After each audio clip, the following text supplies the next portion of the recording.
สมมุติว่ายังจับดำผลิตของឆ្នាំ2024ខែ7តាមហេតុដំបូងដោយសារតែយើងឃើញកសិផលមួយចំនួនដែលជាកសិករលោកបានដាំដុះហើយហ្នឹងគឺពិបាករកទីផ្សារហើយឬមួយក៏ថាពេលខ្លះចាលទីផ្សារមួយផ្លែតហ្នឹងអាចធ្វើឲ្យបន្លែហ្នឹងខូច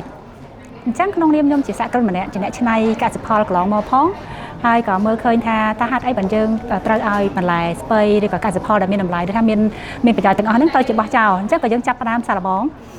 ឆ្នៃចានៅក្នុងខែ7ឆ្នាំ2024ការផលិតហ្នឹងក៏មានចំណាប់អារម្មណ៍ពីអាណិកជនចាពីទីផ្សារទៅក៏មានការគ្រប់គ្រងដោយសារតែផលិតផលយើងគឺមានគុណភាពមានស្តង់ដារយើងអនុលោមទៅតាមអ្វីដែលជាបទដ្ឋានរបស់ក្រសួងស្ថាប័នពាក់ព័ន្ធទាំងអស់ហើយបន្ទាប់មកទៀតគឺយើងផលិតផលិតផលមួយគុណភាពខ្ពស់ប៉ុន្តែនៅក្នុងតម្លៃមួយដែលទទួលយកបានទាំងអស់គ្នាដល់ពេលអ្វីដែលធ្វើសន្ទុះនឹងមានការគ្រប់គ្រងខ្ពស់នៅពេលដែលបងប្អូនយើងនៅក្នុងឆ្នាំ2025ហ្នឹងតែពេលខ្លះបងប្អូនថាមើលឃើញថាផលិតផលក្នុងស្រុកហ្នឹងអាចនឹងប្រសើរជាងផលិតផលដែលនាំមកពីប្រទេសជិតខាងអញ្ចឹងធ្វើឲ្យ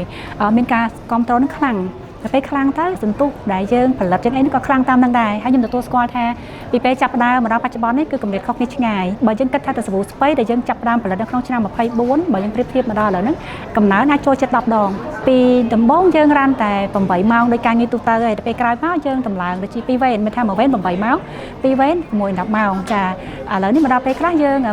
អាចឈានដល់24ម៉ោងទៀតកសិករនៅតំបន់ណាខ្លះដែលបានជួយផ្គត់ផ្គង់មកដល់បងហើយតើការផ្គត់ផ្គង់គ្រប់គ្រាន់តាមស្តង់ដារតាមអីដែលបងកំណត់ឬទេ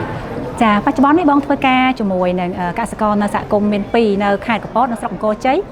ចាឃុំអានកោមហើយនៅស្រុកត្រាំកក់ខាងឃុំគល់កោម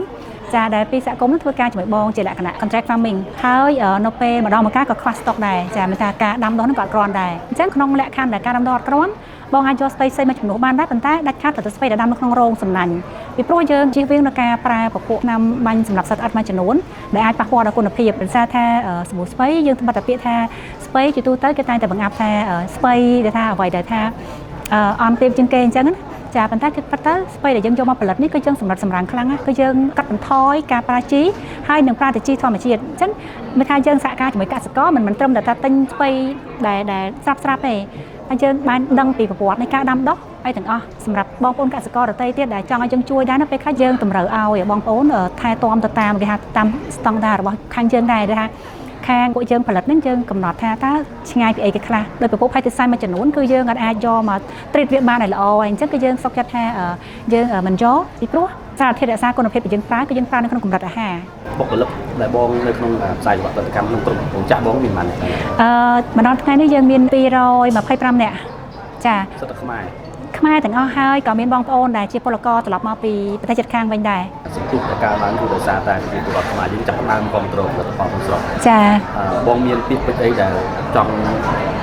តាមពីវនីវស្នើសុំឲ្យពួកគាត់បន្តទៀតចាមានជាដំបូងខ្ញុំសូមថ្លែងអំណរគុណដល់បងប្អូនទាំងអស់ដែលតែងតែគ្រប់គ្រងផលិតផលក្នុងស្រុកចាមិនថាជាផលិតផលស្ពៃឬផលិតផលបងប្អូនផ្សេងទៀតទេ